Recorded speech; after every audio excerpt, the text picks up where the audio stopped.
My parents gave my sister $400,000 for her wedding as a gift. They offered to pay for mine, but then sent me an invoice 2 days later. I paid it and cut contact, but now my sister is screaming at my door. I never had the best relationship with my parents, but it wasn't terrible either. They were always more partial towards my sister Sarah, but I learned to live with it. Sarah, now 32, was always the golden child, while I, at 28, was used to being in her shadow. Growing up, she got the newest phones, better clothes, and more attention, while I made do with hand-me-downs and worked part-time jobs since I was 16 to afford the things I wanted. I didn't complain much because I understood that my parents weren't obligated to provide anything beyond the basics. Plus, I took pride in being independent. The real shock came when Sarah got married 3 years ago. My parents gave her and her husband a whopping $400,000 as a wedding gift, which they used to buy a beautiful house in an upscale neighborhood. At the time, I was genuinely happy for her, even if it stung a little. I had my own life going on. I was doing well as a software engineer, had saved up a decent amount of money, and was dating Tom, who would later become my husband. I figured my time would come and didn't dwell on the fact that my parents had never given me anything close to what they gave Sarah. After all, I didn't expect it. Fast forward to last year when Tom proposed. I was over the moon. We had been together for years, and he was everything I had hoped for in a partner. We planned a modest wedding, nothing too extravagant, because we wanted to save for the future. Neither of us wanted to blow all our savings on a single day, even if it was important. We had budgeted around $36,000, which felt reasonable for the kind of wedding we wanted, elegant but not over the top. To my surprise, my parents offered to pay for the entire wedding. I was touched. It felt like, for once, they were recognizing me as equally important. They seemed enthusiastic, asking about venues and vendors, and they genuinely appeared to be interested in helping. I didn't think too much about the amount. I figured they had already done so much for Sarah, so maybe they wanted to do something for me too. I never expected them to contribute anywhere near what they gave Sarah, but their offer to cover the wedding seemed generous. The wedding day was perfect. We had a small, intimate ceremony with close family and friends, exactly the way we wanted it. My parents gave speeches, danced with us, and seemed genuinely happy. For the first time in a long time, I felt like I was finally being treated equally, like they were proud of me. Tom and I planned to leave for our honeymoon the following week, but we had a few work commitments to wrap up before we left. Then, 2 days after the wedding, I received an email from my father. It wasn't a sweet note or a leftover wedding gift card like I had imagined. Instead, it was an itemized invoice attached as a PDF, listing every single expense they had paid for the wedding. The email was short and cold. "Please settle this at your earliest convenience. Your mother and I expect prompt payment." I stared at the screen in disbelief. The invoice totaled $35,389, down to the last flower arrangement and appetizer. I felt like someone had punched me in the stomach. Tom found me sitting there frozen, and when I showed him the email, he was livid. It wasn't about the money. We could afford it if we needed to, but that wasn't the point. My parents had offered to pay for the wedding. I hadn't asked them to cover a single thing. They had come to me, offered it as a gift, and even seemed excited to be part of the planning process. The more I thought about it, the angrier I got. This wasn't just about the money. It was about years of being treated as less than Sarah. When she got married, they gave her $400,000 as a gift, no strings attached. They never asked her to pay back a single cent. And now, they were essentially billing me for my wedding, treating it like a loan. It felt like all the emotional baggage from years of favoritism had finally culminated in this one cruel act. The next morning, after a long sleepless night of going over everything with Tom, I made a decision. I wrote my parents a check for the full amount, but I also sent them a letter. I didn't want to confront them directly, because I knew I wouldn't be able to keep my emotions in check, and I didn't want this to turn into a screaming match. In the letter, I explained how hurt I was. I reminded them that I had been independent since I was 16, paying my own way while watching them give everything to Sarah. I wrote that when they offered to pay for the wedding, I had mistakenly believed that they were finally treating me with the same love and care they had always given my sister. Instead, they had blindsided me. I didn't hold back. I told them that all this time, I'd let a lot of stuff slide and never said a single word about how differently they treated Sarah and me, but what I couldn't accept was this cruel bait and switch.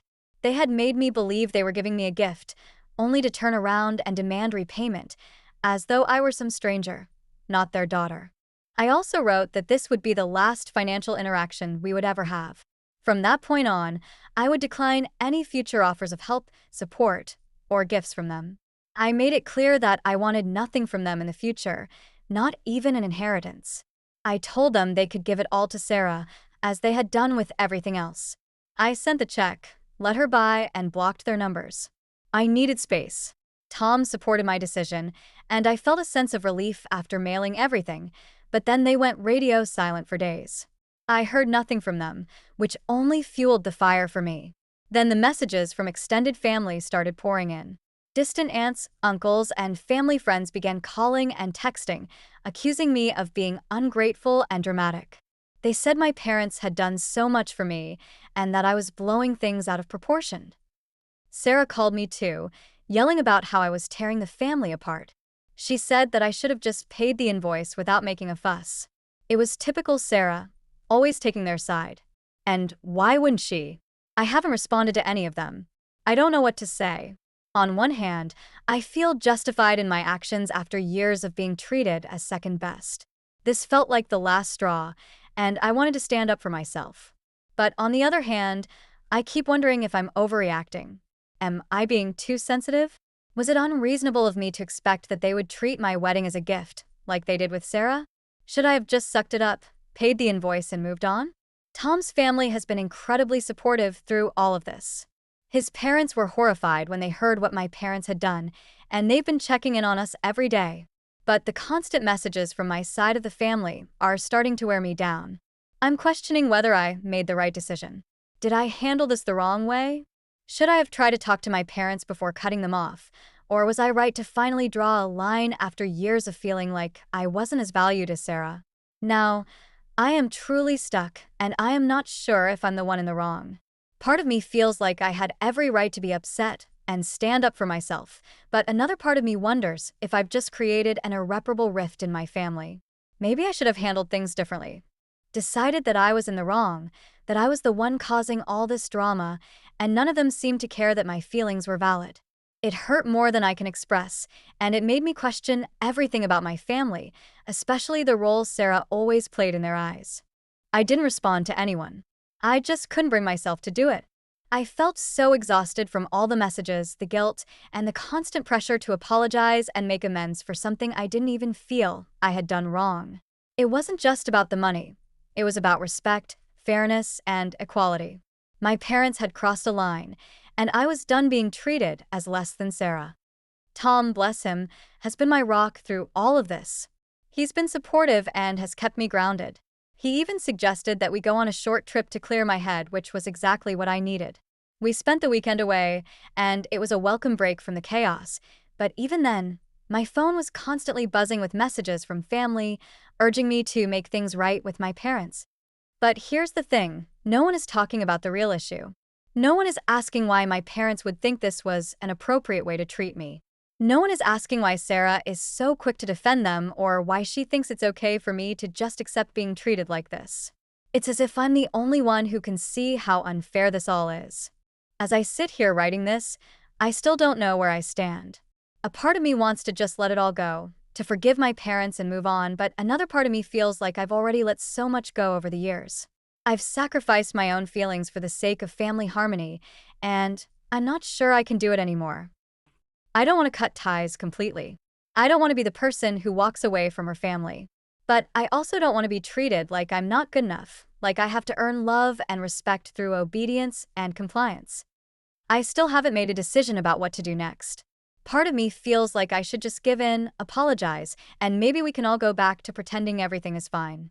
But another part of me is telling me I deserve better than this. I've worked hard for everything I have, and I've never asked anyone for a handout. This isn't about a wedding. It's about a lifetime of feeling second best and being expected to accept it. So, I'm asking for your advice. Did I handle this the wrong way? Should I have tried to talk to my parents first instead of just cutting them off? Or was I justified in my actions? Should I try to make amends? Or do I walk away and let them figure it out on their own? I'm still not sure what the right choice is, but I know one thing. I can't keep living in this unhealthy dynamic. I need to find a way to move forward, even if that means leaving behind people who have never really treated me with the same love and fairness they gave Sarah. Update asterisk after all this back and forth, I've made a decision. I've reached out to my parents. I didn't apologize and I didn't back down either, but I told them I was willing to have a conversation. I need answers. I need to hear from them why they thought this was an okay way to treat me, and I need to express that I can't keep accepting the way they've treated me for so long. I don't know where this conversation will lead, but at least now I feel like I'm doing something to take control of the situation. Maybe there's a chance for us to rebuild something, but this time, it's on my terms.